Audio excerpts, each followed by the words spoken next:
Magandang umaga po at live mula dito sa Pag-asa Weather Forecasting Center. Narito na nga ang lagay ng ating panahon ngayong araw ng Linggo, August 24, 2025. Unahin muna po natin yung mga inilabas nating mga thunderstorm advisories at mga rainfall information. So muli po, maaari kayong bumisita sa website ng DOST Pag-asa sa panahon.gov.ph at makikita po ninyo lahat ng mga inilalabas natin ng mga weather information, particular na yung mga thunderstorm advisories at gayon din itong heavy rainfall warning. Kaya kagaya po ngayon as of 3:30 a.m., may nakataas na yellow heavy rainfall warning, particular na sa may area ng Mindanao, dito sa may Dinagat Islands at sa may Davao Oriental. Mag-ingat po yung mga kababayan natin sa mga nabanggit na lugar, sa mga posibilidad nga ng mga pagbaha, lalong-lalo na sa mga flood-prone areas, at gayon din yung mga pagguho ng lupa or landslides, dulot ng mga malalakas na mga pag-ulan. At so makikita po natin, i-update po ito lalo na every 3 hours kapag may heavy rainfall warning, at kung may mga thunderstorm advisories at mga general flood informations, makikita nyo rin po dito sa ating website. At sa ating latest satellite images, makikita naman po natin, una yung bagyo pong si Tropical Storm, or isa na po siyang typhoon ngayon, no? Si Typhoon Kajiki. Yung Kajiki po ay mula sa bansang Japan, ang ibig sabihin po isang uri ng isda, yung dorado fish. Huling namataan po itong si bagyong Kajiki, nasa labas ito ng Philippine Area of Responsibility patungo na sa may bahagi ng southern part ng China. Huling namataan 900 km kanluran ng Sinait sa Ilocos Sur. Wala na po itong direktang epekto pa or even indirect effects sa anumang bahagi ng ating bansa. Yung southwest monsoon naman or habagat ay bahagya pong humina, kaya hindi ito masyadong nagdadala ng mga pag-ulan, particular na sa may bahagi ng Luzon at Kabisayaan. Ang minomonitor po natin ngayon ay ito pa ring low pressure area na huling namataan mahigit 400 kilometro silangan ng hinatuan sa Surigao del Sur.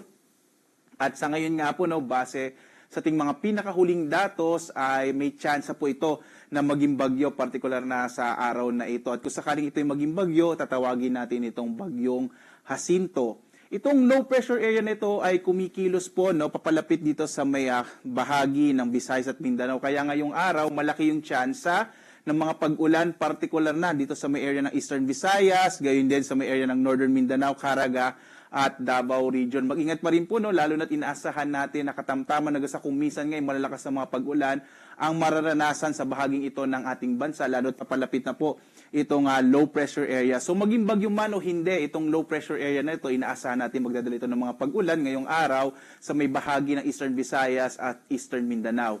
Ang nalalabing bahagi ng Luzon at Visayas at ngayon din sa Mindanao, generally fair weather po sa araw na ito, na may mga usual pa rin na mga thunderstorms sa hapon hanggang sa gabi. Dito nga sa Luzon, makikita natin malaking bahagi ng Luzon sa araw na ito makararanas ng generally fair weather, bahagyang maulap hanggang sa maulap yung kalangitan, na may mga isolated o pulupulong pag-ulan, pagkulugan na sa hapon hanggang sa gabi. Agwat nga na temperatura sa Lawag, 24 to 31 degrees Celsius. Sa Tuguegarao, 25 to 33 degrees Celsius. Sa Baguio naman, 16 to 22 degrees Celsius. Sa Metro Manila, 25 to 31 degrees Celsius. Sa Tagaytay, 23 to 29 degrees Celsius. Habang sa Legazpi, 24 to 32 degrees Celsius. Sa bahagi naman ng Palawan, Visayas at Mindanao, makikita po natin dahil nga medyo humina itong habagat, mga isolated rain showers and thunderstorms ang mararanasan sa bahagi ng Palawan. Agwat ang temperatura sa Calayan Islands, 25 to 32 degrees Celsius. Sa Puerto Princesa naman ay 25 to 32 degrees Celsius. Malaki naman yung tsansa ng mga pag-ulan sa bahagi ng Eastern Visayas, dulot ito ng papalapit nga na low pressure area sa bahagi ito ng ating bansa.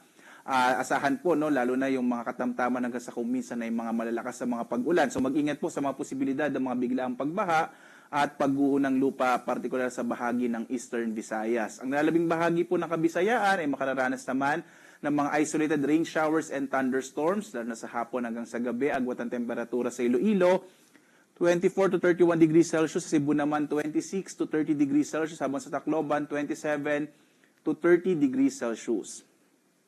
Malaki rin po yung tsansa ng mga pag-ulan sa may silangang bahagi ng Mindanao, particular na nga itong Northern Mindanao, Caraga at Davao Region. Mag-ingat din sa mga potensyal ng mga flash floods and landslide sa mga nabanggit po na lugar, lalo na't papalapit po itong low pressure area na maaring maging bagyo sa araw na ito.